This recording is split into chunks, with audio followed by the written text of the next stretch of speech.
यवतमाळ जिल्ह्यासाठी 15.14 कोटींचा पाणी टंचाई आराखडा.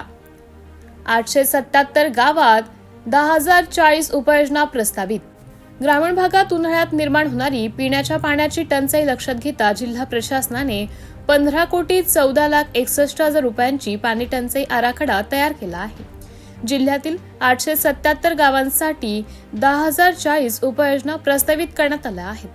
जलजीवन मिशनची अनेक कामे अपूर्ण असल्यामुळे मार्च ते मे दरम्यान पाणी टंचाईची शक्यता लक्षात घेऊन खासगी विहिरींचे अधिग्रहण, टँकर व बैलगाडीने पाणी पुरवठा, विंधन विहिरी आणि नळ योजनांच्या दुरुस्तीचे कामे मोठ्या प्रमाणात करण्याचं नियोजन प्रशासनानं केलं आहे.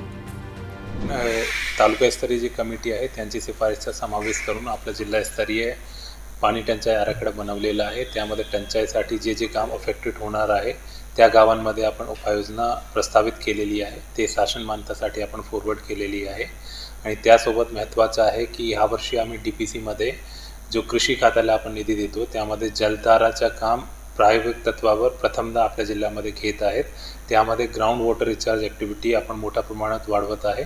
त्यासोबत आपले मनरेगा आणि जी रामजी कार्यक्रम अंतर्गत आपण जलधारा आणि जो ग्राउंड वॉटर रिचार्जचं काम आहे ते मोठ्या स्तरावर मोठ्या पातळीवर आपण घेत आहेत.